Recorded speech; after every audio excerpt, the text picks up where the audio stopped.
Live షోకి తిరిగి స్వాగతం. తెలంగాణలో టీఆర్ఎస్కి వ్యతిరేకత పెరుగుతోందన్న శ్రీ చంద్రబాబు నాయుడు గారి వ్యాఖ్యలతో ఏకీవిస్తారా అంటే 45% మంది అవునని, 50% మంది కాదంటున్నారు. ఇక అతిథుల పరిచయం శ్రీ పువ్వాడ అజయ్ కుమార్ గారు, ఖమ్మం నియోజకవర్గ శాసనసభ్యులు, కాంగ్రెస్ పార్టీ నేత. శ్రీ చలసాని శ్రీనివాస్ గారు, ఏపీ ప్రత్యేక హోదా సాధన సమితి అధ్యక్షులు. శ్రీ శ్రీధర్ రెడ్డి గారు, తెలంగాణ బీజేపీ అధికార ప్రతినిధి. శ్రీ పల్లా రాజేశ్వర రెడ్డి గారు, టీఆర్ఎస్ శాసనమండలి సభ్యులు, ఆ పార్టీ రాష్ట్ర సమన్వయకర్త. ఇక తెలంగాణ టీడీపీ బీజేపీ నేతల మధ్య సమన్వయం కోసం మళ్ళీ ప్రయత్నాలు జరుగుతూ ఉన్నాయి. అదే సమయంలో తెలుగుదేశం నాయకుల మధ్య కూడా సఖ్యత కుదర్చడానికి చంద్రబాబు గారు నిన్న ఒక ప్రయత్నం చేశారు. ఆ సందర్భంలో చేసిన వ్యాఖ్యలు ఆసక్తికరంగా ఉన్నాయి. ప్రధానంగా తెలంగాణలో టీఆర్ఎస్ పట్ల వ్యతిరేకత పెరుగుతోంది. ఆ వ్యతిరేకతను క్యాష్ చేసుకోవడంలో టీడీపీ నేతలు వెనకబడుతున్నారు. మీరు ఇలా గొడవలు చేస్తే ఇబ్బంది అవుతుంది, వెనకబడిపోతారని ఆయన హెచ్చరించారు. అదే సమయంలో టీడీపీ ఎంపీ గుండు సుధారాణి గారు టీఆర్ఎస్లో దాదాపు చేరటం ఖరారైపోయినట్లుగా ఉంది. అయితే వెళ్ళిపోతున్నారు కాబట్టి మరి లైట్గా తీసుకుంటున్నారేమో, కానీ మొత్తం మీద అదొక సంకేతంగా మారుతుందా? మరి నిజంగానే ఏ ప్రభుత్వాల పట్ల వ్యతిరేకత ఉంది, ఏ ప్రభుత్వాల పట్ల లేదు? దీనిపై ముందుగా అజయ్ గారు ఏం చెప్పండి. ఏ ప్రభుత్వం పట్ల, టీఆర్ఎస్ పట్ల వ్యతిరేకత నిజంగానే పెరుగుతుందా లేదా? అసలు మరి దాన్ని ఎవరు క్యాష్ చేసుకోగలుగుతున్నారు? లేదు. చంద్రబాబు నాయుడు గారు చేసిన ప్రకటన, ఆయన ఇంటర్నల్ పార్టీలో చేసిన కామెంట్ టీఆర్ఎస్ ప్రభుత్వం పట్ల వ్యతిరేకత పెరుగుతుందన్నారు. డెఫినెట్గా ఇక్కడ ఈ ప్రభుత్వం పట్ల వ్యతిరేకత ప్రజల్లో పెరుగుతూనే ఉంది. అట్లనే ఆయన ప్రభుత్వం పట్ల కూడా అక్కడ కూడా విపరీతంగా పెరుగుతూ ఉంది. రెండు ప్రభుత్వం అది ఇంకా సమయం ఉంది కాబట్టి, కానీ ఎంత పెరుగుద్ది ఏంటనేది కానీ, బట్ రెండు ప్రభుత్వాలు కూడా డెఫినెట్గా ప్రజల్లో వ్యతిరేకత. అది కూడా రేపు 4 రోజులు అయితే మన బీహార్ ఎలక్షన్స్ తర్వాత అది కూడా క్లారిటీ వస్తుంది. అంటే యాంటీ ఇన్కంబెన్సీ అనేది it is a process wherein చాలా కొద్ది గవర్నమెంట్లు మాత్రమే వాటి నుంచి తప్పించుకోగలుగుతాయి సార్. బాగా ప్రోగ్రెసివ్గా ఆలోచించగలిగే వ్యక్తులు ఉన్న రాష్ట్రాలు, కేరళ లాంటి రాష్ట్రాల్లో, లేకపోతే తమిళనాడు లాంటి రాష్ట్రాల్లో ఆల్టర్నేటివ్గా మీరు ఎంత పని చేసినా కూడా గవర్నమెంట్లు తీసి అవతల పడేస్తుంటారు ప్రజలు. అట్లా కొన్ని చోట్ల చూస్తే కంటిన్యూస్గా 10 ఏళ్ళు, 20 ఏళ్ళు, 15 ఏళ్ళు వెస్ట్ బెంగాల్ కానీ అంతకుముందు ఉండేవాళ్ళు, లేకపోతే ఒరిస్సాలో ఇప్పుడు బిజు పట్నాయక్ గారు ఉన్నారు, మమతా బెనర్జీ, నవీన్ పట్నాయక్ గారు, బిజు పట్నాయక్ గారు సన్. అట్లనే ఇప్పుడు మన దీన్ని వెస్ట్ బెంగాల్లో తీసుకుంటే మమతా బెనర్జీ గారు 5 ఏళ్ల తర్వాత ఇప్పుడు ఎన్నికల్లో, మున్సిపల్ ఎన్నికలు, స్థానిక సంస్థల ఎన్నికల్లో స్వీప్ చేస్తా ఉంది. స్థానిక ఎన్నికల్ని సంకేతంగా తీసుకోవచ్చు, అంటే ప్రజల నాడిగా తీసుకోవచ్చు. కానీ ఇక్కడ మాత్రం డెఫినెట్ గా తెలంగాణలో ఇప్పుడు రాబోయే వరంగల్ ఎన్నికలు కానివ్వండి, లేకపోతే రేపు నారాయణఖేడ్ ఎన్నికలు జరిగినా కూడా మూడ్ ఆఫ్ ది పీపుల్ డెఫినెట్గా తెలిసిపోద్ది. అది అంటే ఒక లిట్మస్ టెస్ట్. ఆంధ్రలో చంద్రబాబు నాయుడు గారికి ఆ రకమైన అవకాశం ఇప్పుడు లేదు కాబట్టి చక్కగా ఆయన హ్యాపీగా ఉండొచ్చు. కానీ బట్ డెఫినెట్గా ప్రజల్లో కొంత వ్యతిరేకత అయితే ఎస్టాబ్లిష్ అవుతుంది అనేది నిర్వాదాంశం. అంటే టీడీపీ క్యాష్ చేసుకోలేకపోతుందని ఆయన అన్నట్టుగా సార్. ఇప్పుడు తెలంగాణలో మనం ఒప్పుకోకపోయినా సరే కాంగ్రెస్ పార్టీ ప్రధాన ప్రతిపక్ష పార్టీ. డెఫినెట్గా ఏదైనా వ్యతిరేకత, ప్రభుత్వానికి వ్యతిరేకత వస్తే దాన్ని క్యాష్ చేసుకునే. మీకు 21 ఉన్నాయి, టీడీపీ బీజేపీ కలిపి 20 ఉన్నాయి. సరే 4-5 అటు వెళ్ళి ఉండొచ్చు. అంటే సీట్ తోటి అపోజిషన్ అయిపోయారు. అంటే మనం ఇక్కడ చూడాల్సింది కూడా ఏంటంటే టీడీపీ బీజేపీకి ఉన్న 15లో ఎక్కువ శాతం వాళ్ళకి మన హైదరాబాద్ లో ఉన్నాయి. వేరే కాంగ్రెస్ కు ఉన్నాయి మొత్తం కూడా అన్ని జిల్లాల మీద స్ప్రెడ్ అయి ఉన్నాయి. సో వ్యతిరేకత అనేది ప్రస్తుతం ఇప్పుడు రైతుల మన కరువు వల్ల కానివ్వండి, లేకపోతే కాలం కలిసి రాకపోవడం వల్ల కానివ్వండి, కొన్ని స్కీములు ప్రభుత్వం చేసి సరిగ్గా పెర్కలేట్ కాకపోవడం వల్ల కానివ్వండి, దీని అంతటికి వల్ల కారణం వల్ల డెఫినెట్గా కాంగ్రెస్ పార్టీ ప్రిన్సిపల్ అపోజిషన్ పార్టీగా ముందుంది డెఫినెట్గా. సో ఇంకొక విషయం ఏంటంటే కొంచెం మేము మా పార్టీలో కన్నా ఎక్కువ కొట్లాడుకుంటున్నారు తెలుగుదేశం పార్టీలు.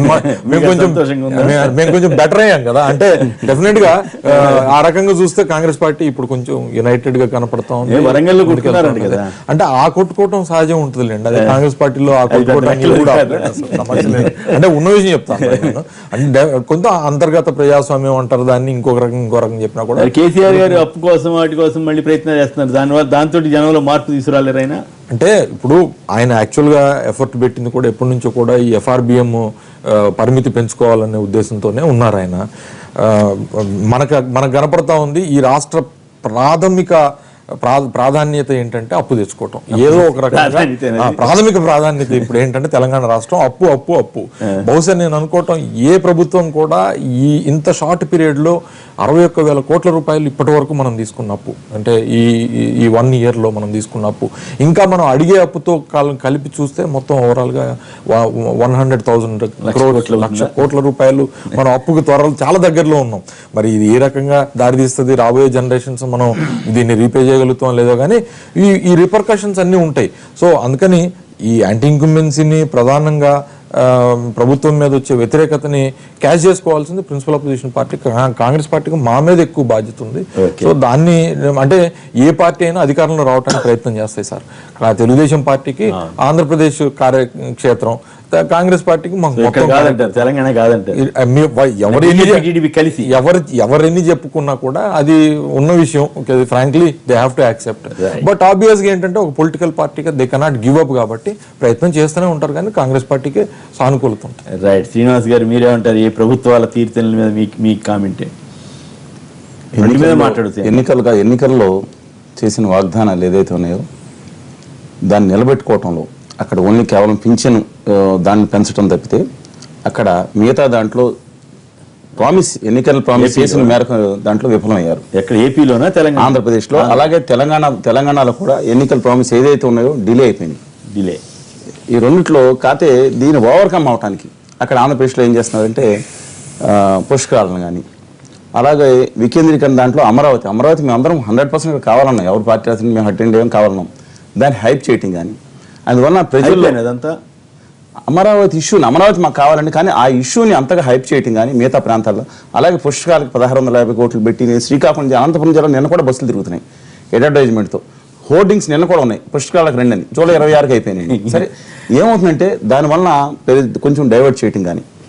అలాగే తెలంగాణ ప్రాంతంలో ఏం జరుగుతుందంటే ఇక్కడ మిగతా ఉన్న ఎలక్షన్ ప్రామిసెస్ డిలే అవడంలో హైదరాబాద్లో మెంటల్ హాస్పిటల్కి ఇక్కడ మన సెక్రటరియట్ మార్చడం కానీ, అలాగే అద్భుతమైన అక్కడ ఆంధ్రాలో అక్కడ 100 టవర్స్ బిల్డింగ్ అనగానే మేము కూడా హుస్సేన్ సాగర్లో 100 టవర్స్ బిల్డింగ్ కడతా ఉంటాం. కానీ అదేవిధంగా కాకపోతే 2 పాజిటివ్ పాయింట్స్ ఏంటంటే జలహారం కానీ, లేదంటే ఈ మిషన్ కాకతీయ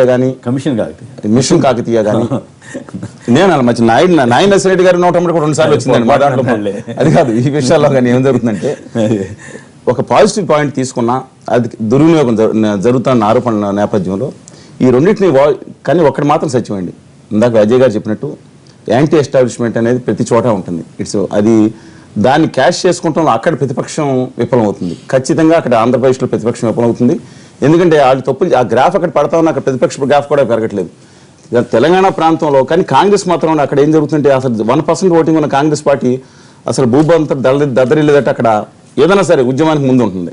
ఇక్కడ తెలంగాణ ప్రాంతంలో due to internal politics, Telugu Desam కాదండి కాంగ్రెస్లో కూడా బట్టి విక్రమార్క జానారెడ్డి గారు చాలా సాఫ్ట్గా ఉన్నారనే దాంట్లో అందరు ఇక్కడ ఇంటర్నల్ పాలిటిక్స్ ఉన్న భారతీయ జనతా పార్టీ ఇక్కడ అంటే అక్కడ లేని వెసులుబాటు ఇప్పుడు చంద్రబాబు గారికి స్ట్రాంగ్ అపోజిషన్ ఉంది. అక్కడ 67 మంది ఎమ్మెల్యేలు ఇక్కడ ఎక్సెప్ట్ బీజేపీ ఒక భారతీయ జనతా పార్టీ తప్పితే ఇవాళ మిగతా పార్టీలు కూడా వామపక్ష పార్టీలు ఒక్కొక్క సీటు మిగతా పార్టీలు వికలమైపోయిన పరిస్థితి. కాంగ్రెస్ పార్టీ నుంచి ఎవరు ఎప్పుడు వెళ్ళిపోతారో తెలియదు. తెలుగుదేశం పార్టీ నుంచి ఇప్పుడే మీరు చెప్పారు గుండు సుధారాణి గారు వెళ్ళిపోతున్నా. ఇక్కడ అపోజిషన్ 62 సీట్లు తీసుకున్న వాళ్ళు 75-80 సీట్లు చేరుకున్న నేపథ్యంలో ఇక్కడ అపోజిషన్ స్ట్రాంగ్గా అంటే న్యూమరికల్ స్ట్రెంగ్త్ అసెంబ్లీ కానీ శాసనమండలి లేని నేపథ్యంలో ఇక్కడ పాజిటివ్ ఉంది కేసీఆర్ గారు. ఇప్పుడు 1 థింగ్ అండి, కేసీఆర్ గారికి పాజిటివ్ ఉంది, అపోజిషన్ వీక్ అయిపోయి ఉంది అక్కడ. కానీ అక్కడ అపోజిషన్ స్ట్రాంగ్ ఉన్న అక్కడ they not able to take the advantage. Okay, అంటే అడ్వాంటేజ్ ఎట్లా తెలిసి తీసుకున్నారు? మీరు అన్నారు కదా సర్వే ఇప్పుడు తగ్గుతుందనే సర్వే రూపకంలో అవతల ఎవరైతే అక్కడ పొరపాట్లు జరుగుతున్నాయి ఇక్కడ తెలంగాణలో పొరపాటు జరుగుతున్నప్పుడు. కానీ దీన్ని ఇప్పుడు మీరు చెప్పిన దాన్ని ఒక పాజిటివ్గా తీసుకోవాలి. రాష్ట్ర ప్రభుత్వాలు 2 కూడా తీసుకుని ఎక్కడ ఇబ్బంది జరుగుతుంది ఇది ఆ పార్టీలకు లాభం కాదు, ప్రజలకు లాభం జరుగుతుంది.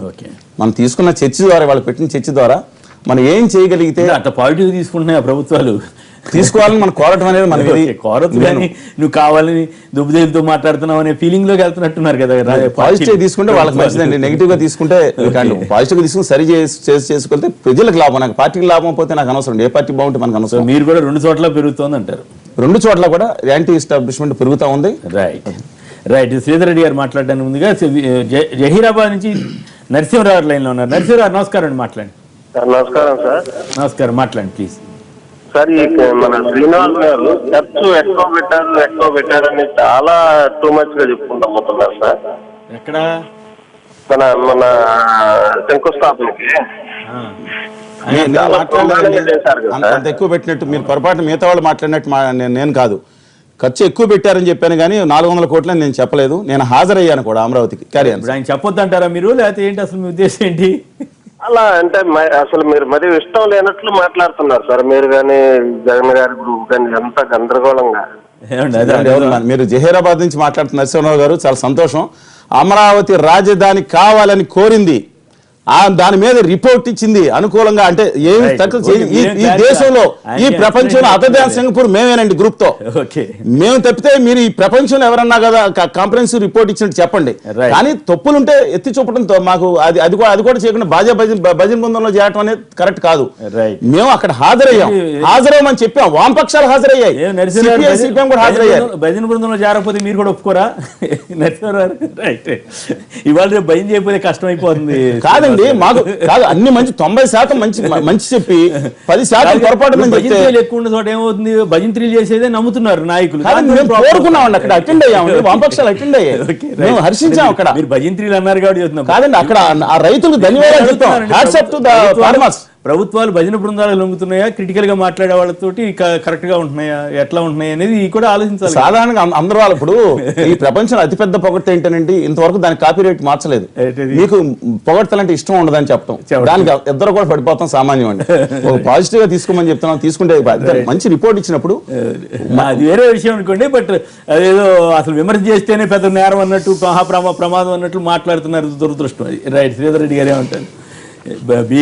ఇక్కడ ఎట్లా ఉంది, మీ పరిస్థితి ఎట్లా ఉంది, టీడీపీ పరిస్థితి ఎట్లా ఉంది? నిజంగానే ఇక్కడ టీఆర్ఎస్ మీద వెనుకబాటు, అది వ్యతిరేకత పెరుగుతుందా?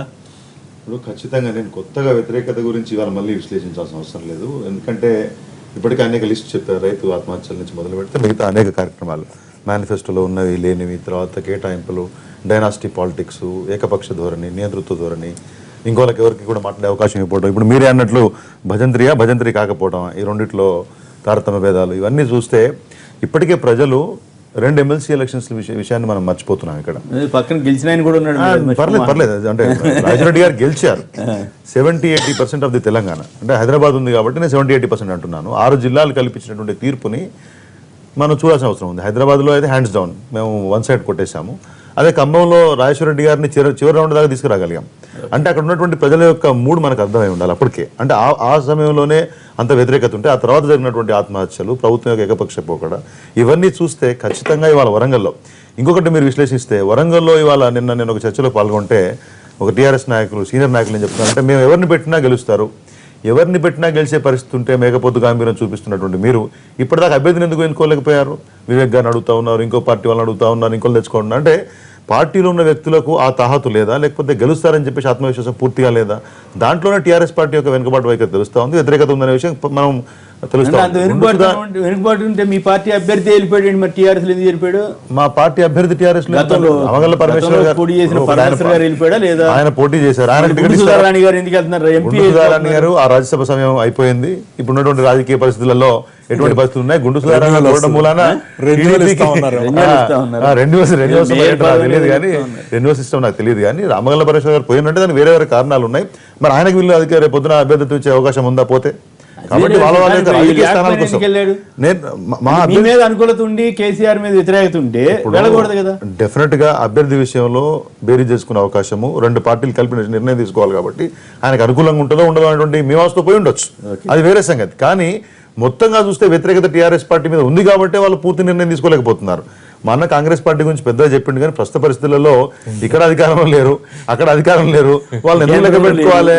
ఆడ పోతే కొట్టాలు పెట్టుకుంటారు. వరంగల్ పోతే వాళ్ళకు కూడా అభ్యర్థి లేరు ప్రస్తుతానికి. కాబట్టి ఎవరంటే సర్వ సత్యనారాయణ పోవాలన్నా, రాజనరసింహ పోవాలన్నా,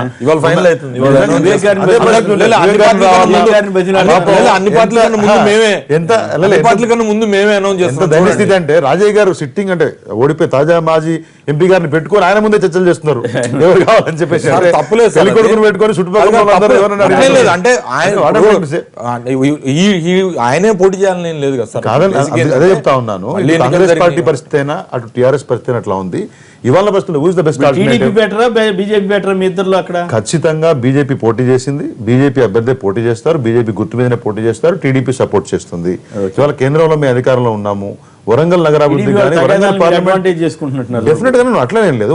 ఇప్పుడు మేము ఆల్రెడీ మేము పోటీ చేస్తున్నాం అక్కడ. ఇప్పుడు మిత్రధర్మం అనేది ఇచ్చారనుకోండి, ఇప్పుడు వాళ్ళు ఇచ్చారో వాళ్ళతో పోలిస్తే మేము అంత బలం లేదా మీరు ఆ వ్యాఖ్య నేను ఏకీభవించాను.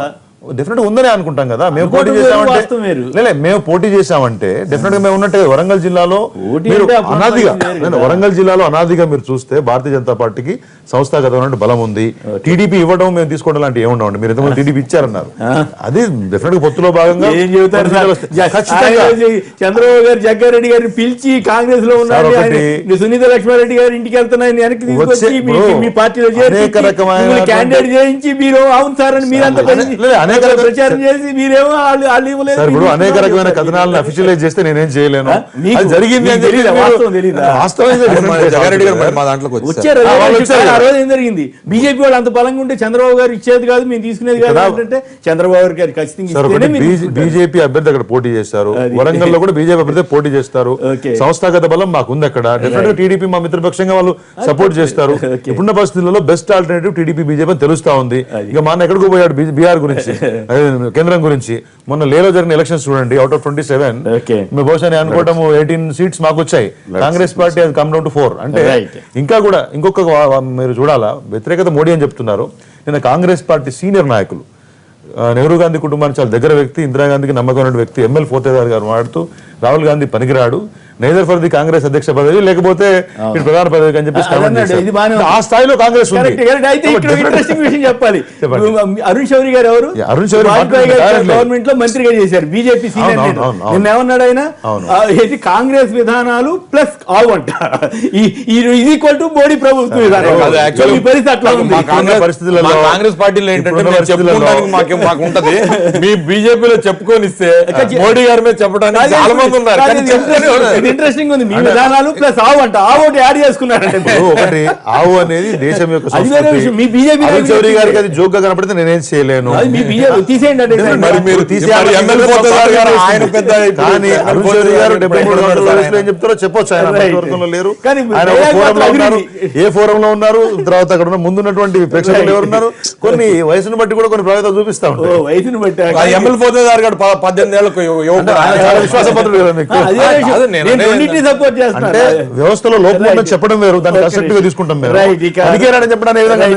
రాజేశ్వర రెడ్డి గారు సమాధానం చేయడానికి ముందుగా సత్యం గారు హైదరాబాద్ నుంచి లైన్ లో ఉన్నారు. సత్యం గారు నమస్కారం, మాట్లాడండి. నమస్కారం సార్. నమస్కారం, మాట్లాడండి, మీరే ఉంటారు.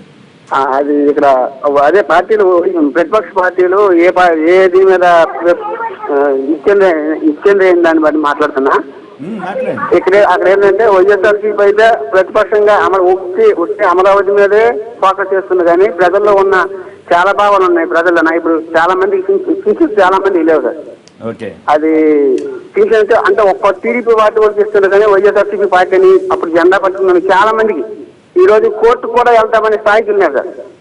ఒక మినిస్టర్ కలిసిన రావట్లేదు, ఒక ఎంపీ కలిసిన రావట్లేదు, ఎమ్మెల్యే కలిసిన రావట్లేదు. అంటే వాళ్ళు చాలా నిరుపేదలు చాలా మంది ఉన్నారు సార్. అంటే గ్రామ స్థాయిలో నేను హైదరాబాద్ వర్క్ చేస్తున్నా, కానీ మా ఊర్లో చాలా మంది నిరుపేదలు టీడీపీ వాళ్ళు ఇస్తారు. మాది శ్రీకాకుళం సార్. మాది శ్రీకాకుళం. ఏంటి మీ సమస్య ఏంటి, అర్థం కాలేదు నాకు. అదే సార్, ఇప్పుడు ప్రతిపక్షాలు ఎక్కడ రూపంలో అమరావతి మీద వీళ్ళంతా అధికార పక్షం కానీ వైఎస్ఆర్సీపీ కానీ ఫోకస్ చేస్తుంది, కానీ ప్రజల్లో చాలా సమస్యలు ఉంది సార్. అమరావతి మీద ఫోకస్ చేస్తున్నాయి అంటారా? ఓకే ఓకే, అర్థమైంది. రైట్, మీరు చెప్పింది వాస్తవం. అమరావతి కాదు, రాష్ట్రం అంతా ఇంకా 13 జిల్లాలు ఉన్నాయని మీరు చెప్పదలిచారు. ఇక వెంకటరమణ గారు, వెంకటేశ్వర మరొకరు. హలో హలో హలో, ఎవరండి, మాట్లాడండి. హలో, రైట్, రాజశ్రెడ్డి గారు చెప్పండి, ఏంటి సమాధానం? వెనకబడి ఉందా లేదా, ఏంటి పరిస్థితి? మీ టీఆర్ఎస్ వెనక కాస్త వ్యతిరేకత పెరుగుతుంది అనేది వారి వాదన. ప్రభుత్వాల మీద వ్యతిరేకత పెరగడం అనేది జనాలు జరుగుతుంటది, కానీ టీఆర్ఎస్ ప్రభుత్వం 2 రకాలుగా, ఒకటి అభివృద్ధి, రెండోది వెల్ఫేర్లో భారతదేశంలో అత్యంత ఎక్కువగా ఈ రోజున ఖర్చు పెడుతూ సక్సెస్ఫుల్గా చేస్తుంది. అది పింఛన్లు కావచ్చు, బియ్యం సరఫరా కావచ్చు, లేకపోతే కళ్యాణ లక్ష్మి లాంటి పథకాలు కావచ్చు. భారతదేశంలో ఎక్కడ ఎవరు కానీ విద్యార్థులకు సన్నబియ్యం కావచ్చు, 36,000 కోట్లు పెట్టిన వెల్ఫేర్ పెట్టిన 29 రాష్ట్రాల్లో నెంబర్ 1. ఇది చాలా చక్కగా అమలు జరుగుతున్నది. ఇది రెండోది, మేము మెన్షన్ చేసిందే కాకుండా ఏదైతే ఈ రోజున వాటర్ గ్రిడ్ కావచ్చు, కాకతీయ మిషన్ కాకతీయ కింద చెరువులు బాగు చేసుకోవడం కావచ్చు, కరెంటు విషయం మేము చెప్పాల్సిన అవసరం లేదు, కరెంటే చెప్తున్నది. పట్టణ ప్రజలకు కానీ లేకపోతే ఇండస్ట్రీస్ కానీ మామూలుగా గ్రామీణ ప్రజలకు కానీ. అదేవిధంగా మేము ఇరిగేషన్ మీద ఈరోజు చేస్తున్న ప్రాజెక్ట్స్ అనేది ఈ యొక్క తెలంగాణ రాష్ట్రం మేము ఏదైతే 60 సంవత్సరాలు కొట్లాడుతున్నామో దానికి పునాది ఒకటి పడుతుంది, ఇంకో రాయి కూడా పడుతున్నది ఒక వారం రోజుల్లో ప్రాజెక్టు. కాబట్టి ఇరిగేషన్ మీద, కరెంట్ మీద లాంగ్ టర్మ్ ఏదైతే ఉందో ప్లాన్ చేసుకున్నాం, దాంతోపాటు అభివృద్ధితో పాటు ఇవన్నీ చేసుకున్నాం. కాబట్టి మాకు ఎక్కడ కూడా మీ యొక్క ఎన్టీవీ యొక్క ఎప్పుడు కూడా మీరు సర్వే చేపిస్తుంది, నీల్సన్ సర్వే, అది మీ దగ్గర రిపోర్ట్ ఇది అయిన తర్వాత మీరు తీసుకోండి. ఈ రోజున ప్రభుత్వం మీద చేస్తారు, వాళ్ళే చేసి మేము చేయించలేదు. నీల్సన్ సర్వే 81% ఈ ప్రభుత్వానికి పాజిటివ్ గా ఉందని చెప్పేసి ఇచ్చింది. ఇప్పుడు లేటెస్ట్ గా ఇంకొక సంస్థ అది కూడా నిన్న రిపోర్ట్స్ మాకు ఇచ్చారు. వాళ్ళు మేము చేయించింది కాదు, వేరే వాళ్ళు చేపిస్తారు. వరంగల్ పార్లమెంట్ చెప్పి దాన్ని కూడా ఇంక్లూడ్ చేస్తూ జనరల్ గా చేస్తూ చంద్రబాబు నాయుడు కేసీఆర్ గారికి అనేక క్వశ్చన్స్ వాళ్ళు ఇష్టమని నేను పెట్టుకుంటూ చేశారు. అక్కడ ఎట్లా ఉంది అంటే దీని మీదనే చేస్తారు. తెలంగాణలో వీళ్ళ యొక్క పాలసీస్ మీద చేస్తే 81% ఈ రోజున ప్రభుత్వం మీద పాజిటివ్ అంటే 55% వరంగల్లో మాకుంటే మాకు పోటీలో ఎవరు కూడా 25% కాంగ్రెస్ ఉన్నట్లయితే 17% ఈ రోజున తెలుగుదేశం బీజేపీ ఉన్నది. కాబట్టి ఎట్టి పరిస్థితుల్లో మాకు అసలు పోటీ అనేది మేము అనుకోవట్లే. మేము చేసిన వ్యతిరేకత అనేది ఏదైతే చెప్తున్నారో అది మేము చేయించింది కూడా కాదు. ఈ 2 సంస్థలు కూడా ఇంకో సంస్థ కూడా చేసినారు.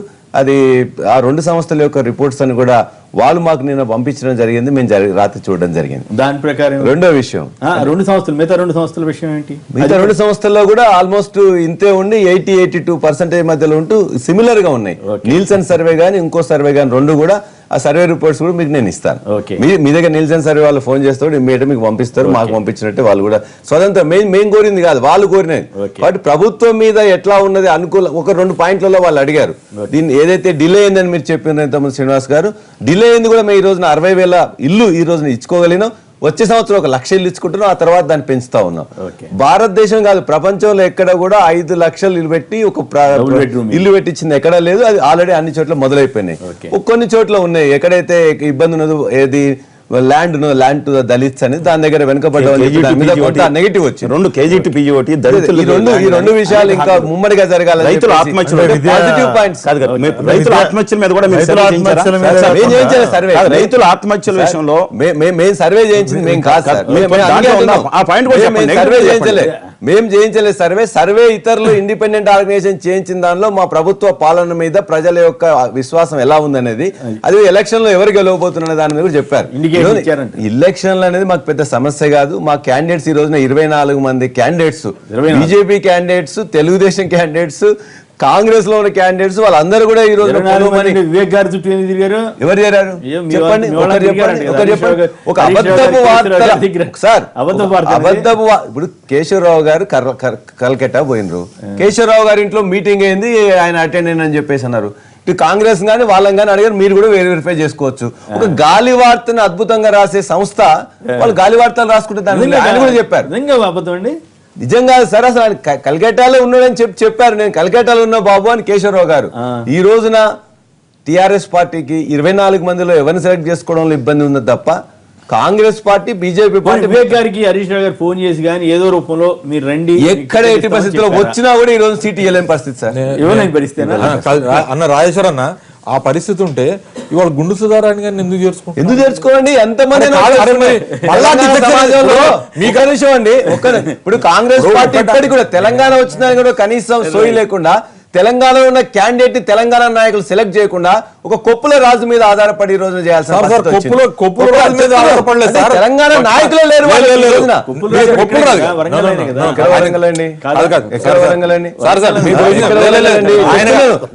బీజేపీ తెలుగుదేశం కూడా ఈ రోజున బీజేపీ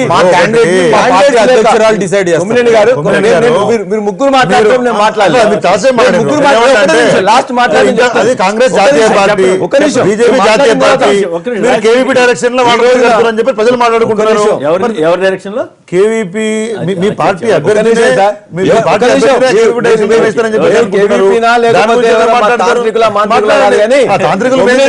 మేము ఒకటే చెప్తున్నాం. ఈ రోజున బీజేపీ కానీ తెలుగుదేశం కానీ ఇక్కడున్న నాయకులు నిర్ణయించే పరిస్థితుల్లో లేరు. వాళ్ళు విజయవాడకు ఇంకో దగ్గరకు పోయి వాళ్ళు క్యాండిడేట్ నిర్ణయించుకోవాలి. ఆ క్యాండిడేట్ కావాల్సిన డబ్బులు కూడా ఖర్చులకు కూడా విజయవాడ నుంచి రావాల్సిందే తప్ప ఈ ప్రజలు ఓట్లేరు. రేపు మొన్న అంటున్నారు నేనే నాకు ఇక్కడ లాస్ట్ రౌండ్ కాదు, మొదటి రౌండ్ నుండి 21 రౌండ్ల వరకు కూడా ప్రతి రౌండ్ లో మెజార్టీ వచ్చింది. ఒకటి రౌండ్ నుంచి 21 రౌండ్ దాకా కూడా ప్రతి 21 రౌండ్ లో కూడా మెజార్టీ వచ్చింది. ప్రాసెస్ లో చివరి రౌండ్ 8 ఎలక్షన్లు అయినాయి సార్. ఈ ఎలక్షన్లు వేరు, ఆ ఎలక్షన్లు వేరు. ఆ ఎలక్షన్లలో 8 ఎలక్షన్లు అయితే ఉమ్మడి ఆంధ్రప్రదేశ్ లో 7 సిపిఎం పార్టీ గెలుచుకున్నది. వాళ్ళు మాకు అందరూ కూడా బొమ్మేసి చూపించారు. ఈ రోజున మొత్తం కూడా మనం 7 సీట్లు 8 సీట్లలో 7 గెలుచుకున్నాం కాబట్టి 9 సీట్లలో 7 సీట్లు గెలుచుకున్నాం కాబట్టి రేపు పొద్దున మొత్తం మనదే అని. కాబట్టి అక్కడున్న ఓటర్స్ వేరు, ఇక్కడున్న ఓటర్స్ వేరు. అక్కడ కూడా ఆ రోజున ఎందుకంటే కొన్ని ఇబ్బందుల వల్ల మేము ఆ యొక్క ఏది నోటిఫికేషన్ లేట్ అవుతున్నాయి అనే దాని మీద అంతే తప్ప కానీ ఈ రోజున మాకు మెజార్టీ విషయంలో కానీ క్యాండిడేట్ విషయంలో కానీ మేము నిర్ణయించుకొని మా అభ్యర్థులను బ్రహ్మాండంగా రేపు పొద్దున మేము ప్రకటించడమే తరువాయి గెలవడం అనేది. మీరు 80% సర్వేలో ఉంది కాబట్టి మీ యొక్క మెజారిటీలో 20% తగ్గుద్ది అనుకుంటున్నారా, లేకపోతే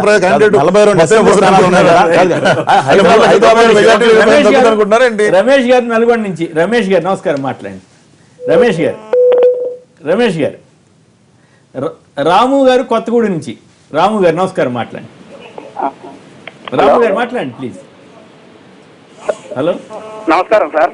నమస్కారం, మాట్లాడండి సార్. బాగున్నారా సార్? Good morning. బాగున్నారు, మీరు బాగున్నారా? బాగున్నాం సార్. అయితే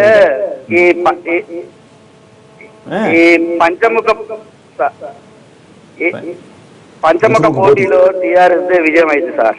విజయమా? ఎందుకని? ఎందుకంటే సార్ అందరూ ఓట్లు చీల్చుకొని మాట్లాడండి. లాస్ట్ కి మిగిలేది వీళ్ళే మిగులుతారు సార్. ఓకే, మరి జనంలో వ్యతిరేకత ఉందా లేదా? ప్రభుత్వం సార్ సర్వసాధారణం. కాకపోతే ఏంటంటే వీళ్ళు చేసే పనులు దీర్ఘకాలికంగా చేసే పనులు ఎప్పుడైనా ప్రయోజనం చేకూరుస్తుంది సార్. సో మంచిది, టిఆర్ఎస్ బాగానే పనిచేస్తుందంటారా? హలో, మీరు టీవీ వింటూ మాట్లాడుతున్నారు, రైట్. ఓకే, తెలంగాణలో టీఆర్ఎస్ వ్యతిరేకత పెరుగుతోందన్న ఏపీ ముఖ్యమంత్రి తెలుగుదేశం అధినేత శ్రీ చంద్రబాబు నాయుడు గారి వ్యాఖ్యలతో ఏకీపిస్తారా అంటే 52% మంది అవునని, 45% మంది కాదన్నారు. ఇప్పుడు చిన్న విరామం తర్వాత లైవ్ షో కొనసాగుతుంది.